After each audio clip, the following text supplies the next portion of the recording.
tudo bem? Espero que esteja. Eu sou a professora Aline Florido e vou começar a aula me descrevendo. Para quem me vê, confere se é isso mesmo que está aparecendo aí na sua tela. Para quem não me vê, talvez consiga ter uma ideia quem está falando com você hoje.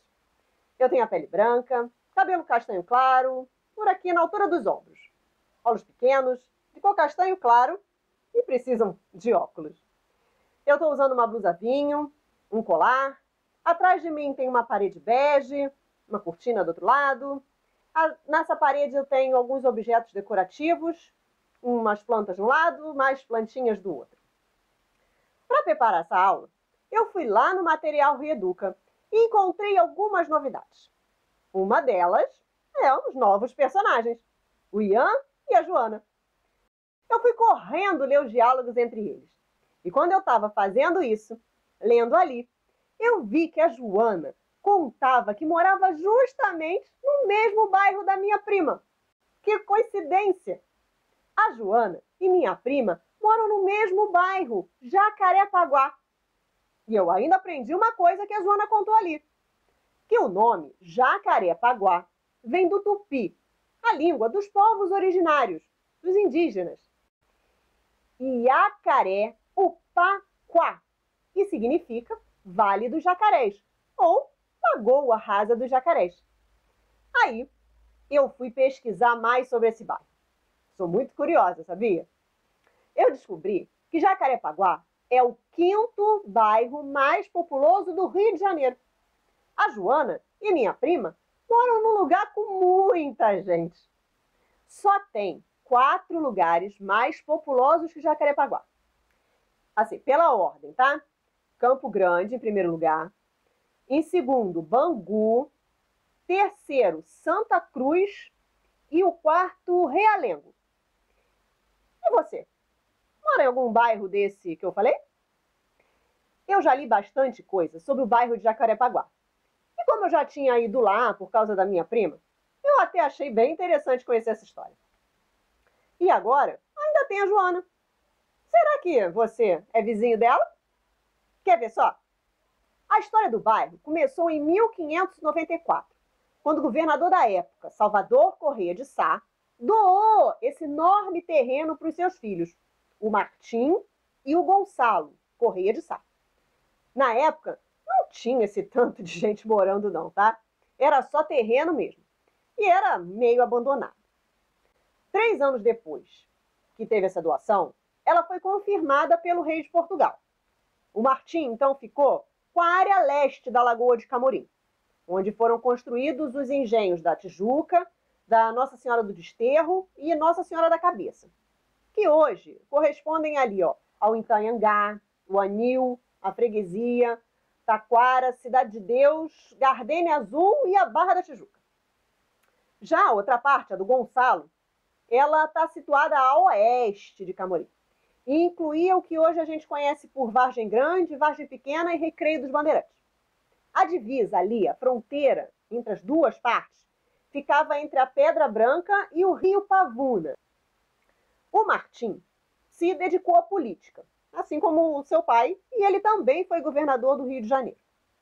Durante a gestão dele, ele precisou usar um exército de pessoas para combater os diversos ataques que os holandeses faziam ao nosso litoral. Enquanto isso, o Gonçalo, o irmão dele, ocupava sua parte do terreno. Ele construiu o Engenho do Camorim e arrendou boa parte da sua propriedade. Ou seja, em troca de um valor mensal, as pessoas podiam usar parte do terreno para morar, plantar, criar animais. E assim, os domínios se transformaram rapidamente em povoações. O tempo passou, as pessoas trabalhavam ali no plantio de cana-de-açúcar principalmente, porque a produção de açúcar foi uma atividade econômica bastante importante no Brasil durante um bom tempo.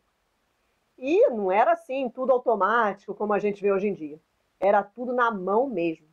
Plantar, colher, armazenar, extrair o caldo da cana, ferver para extrair o açúcar, embalar, levar até os locais de venda. Um trabalhão. Era muita gente para isso. A Baixada de Jacarepaguá, então, ficou conhecida como a planície dos 11 engenhos, dada essa sua intensiva produção de açúcar. Esses 11 engenhos incluíam as propriedades em Camorim, Vargem Grande e Vargem Pequena. E ainda mais, a Fazenda Taquara, a Fazenda do Engenho d'Água, o Engenho de Fora, o Engenho Novo, que depois se tornou a colônia Juliano Moreira, a Fazenda Rio Grande, que depois virou o condomínio Passaredo, o Engenho da Serra, região ali da Serra dos Três Rios, o Engenho Velho da Taquara, que é a atual Boiúna, e a Fazenda da Restinga, que deu origem à parte mais antiga ali da Barra da Tijuca. E muito açúcar foi feito por muitas pessoas nesses engenhos. Você viu, com essa história bem resumida que eu te contei, do início do bairro de Jacarepaguá, que a história de um lugar não é feita apenas pelos grandes personagens históricos, mas sim por todos nós, pessoas comuns. Isso é, por pessoas como eu, você, seu vizinho, por idosos, artesãos, pobres, ricos, mulheres, homens, governantes, escravizados, muita gente. Todos nós, portanto, somos sujeitos da história. Quem sabe um tataravô ou tataravó da Joana morou ali nessa região de Jacarepaguá nesse tempo dos engenhos. Estudar o passado é importante, pois nos ajuda a entender como viviam as pessoas que existiam antes de nós. E também ajuda a gente a perceber quais os costumes, as práticas que mudaram e quais aquelas que permaneceram iguais.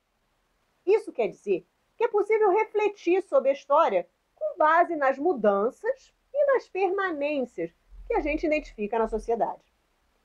As transformações ou mudanças na história podem assim acontecer em ritmos diferentes, de maneira mais assim imediata ou de um jeito mais lento. Os acontecimentos de curta duração são aqueles que ocorrem rapidamente, em um período curto de tempo, como alguns dias, semanas ou até meses. Por exemplo, uma partida de futebol, a realização de um show ou até a gestação de um bebê.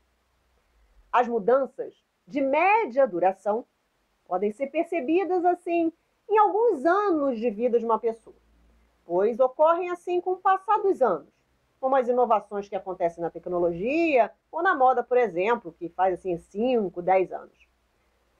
Há mudanças que acontecem de maneira lenta, demorando centenas ou milhares de anos para acontecer. Esse é um tempo de longa duração, que pode ser percebido com o trabalho do historiador, que estuda, registra e nos conta todas essas descobertas. Por exemplo, a mudança nas paisagens ou o povoamento de um lugar, como a gente viu aqui o crescimento do bairro, no caso de Jacarepaguá. Mas independente da velocidade que as coisas acontecem, elas são sempre feitas por pessoas. Por isso, pode-se dizer que a história é o estudo dos seres humanos no seu tempo e no espaço. As pessoas provocam mudanças o tempo todo, mesmo que assim, a curto ou médio prazo, a gente não se dê conta disso. Mas quando a gente escuta a história de um bairro, de um evento histórico, de uma tecnologia, a gente pode ver isso claramente. Em todos esses casos, foram pessoas que agiram nessas transformações. Conhecer a história do lugar, de onde a gente mora, é importante e pode ser bem interessante, pois é no bairro que está situada a sua casa. Você mora nela. É ali por perto, no bairro, que você se relaciona com outras crianças, com adultos, é onde você estuda, faz compras, onde você brinca, trata da sua saúde, enfim, e vive diferentes situações diariamente. Eu vou aproveitar e mostrar uma coisa bem interessante para você. A história dos bairros pode ser vista também através de mapas. Eu já te mostrei aqui em outra aula que o mapa é um meio de comunicação. E assim como a fala é escrita, o mapa também traz uma mensagem, nos conta uma história. Eu tenho certeza que você já viu essa aula, né? Pois bem, eu vou te contar um pouco mais dessa história sobre os bairros e as pessoas que fizeram e fazem a história dele através de alguns mapas. Essa é uma sequência de mapas que mostra para a gente a evolução da área urbanizada de toda a cidade do Rio de Janeiro.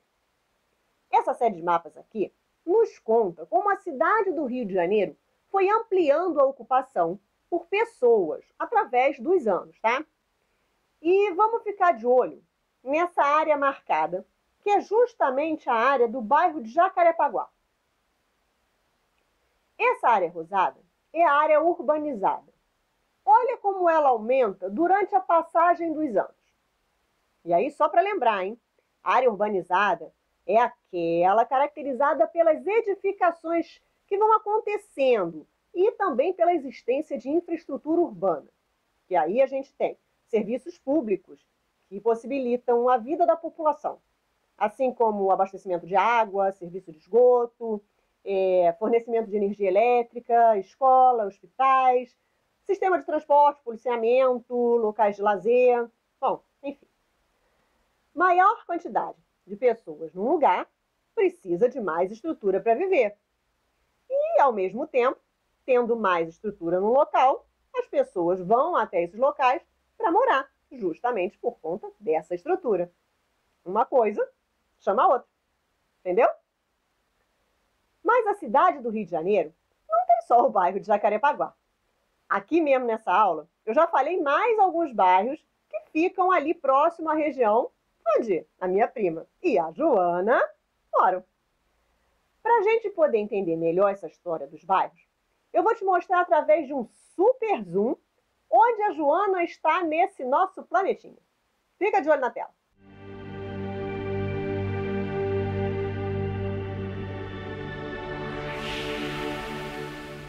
Agora que a gente entendeu que bairro é uma pequena parte da cidade e que nossa cidade tem muitas dessas pequenas partes, e eu já falei o nome de algumas delas, a gente pode conhecer o nome de outros.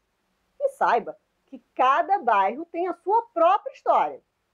Eu peguei as informações no aplicativo Rio Educa em Casa, na área que se chama Armazenzinho. E também tem os mapas no Atlas Escolar. Tudo isso lá no aplicativo. Eu usei bastante coisa de lá na aula de hoje. E se por acaso eu não falei o seu bairro, você pode dar uma olhadinha lá depois. Eu vou deixar aqui do lado a imagem dessas abas. E quando acabar a aula, você corre lá para ver. Lá você vai encontrar várias informações sobre a nossa cidade e os bairros. Bom, na aula de hoje, a gente conversou sobre a história do bairro em que vive minha prima e a Joana. Mas ele poderia ser o seu bairro também. Afinal, todo bairro tem a sua própria história dentro da história da cidade, do país, do planeta. Percebemos que as transformações que ocorrem neles são resultado de ações das pessoas que vivem e viveram nesses locais. A gente também identificou mudanças que ocorreram em alguns anos e também aquilo que permaneceu, observando o nosso dia a dia. Essas transformações históricas se dão na relação entre as pessoas, pois são elas os principais agentes da história. E já que a gente falou que estudar o passado é importante, pois ele nos ajuda a entender como vivem as pessoas que existiram antes de nós e entender como a gente chegou nesse mundo que vivemos hoje, eu vou deixar um desafio para você. Pesquisa a história do seu bairro. Como ele surgiu? Como foi que ele chegou a ser como é hoje? Quais foram as principais transformações e o que se manteve? Quem foram as pessoas que fizeram isso aí acontecer? Para te ajudar, eu vou te dar uma dica. No portal Multirio, tem uma série chamada Bairros Cariocas. Você pode acessar também pelo aplicativo Rio Educa em Casa. Joga lá na busca, Bairros Cariocas. Você vai encontrar a história do seu bairro lá. E para enriquecer ainda mais a sua pesquisa, você pode entrevistar alguém da sua família que mora aí há bastante tempo. Essa pessoa, com certeza, vai poder te contar sobre as mudanças que aconteceram e também sobre o que continua igualzinho. E pode ser que ela tenha até fotos para te mostrar. A aula de hoje chegou ao fim. Espero que você tenha gostado da nossa conversa de hoje, tenha aprendido alguma coisa nova ou até lembrado de alguma coisa que você já tinha aprendido. Continue acompanhando as aulas, fazendo as atividades, os desafios. Eu quero continuar te vendo por aqui sempre, hein? Fique bem, se cuida. Fique atento, hein? Um beijinho. Tchau.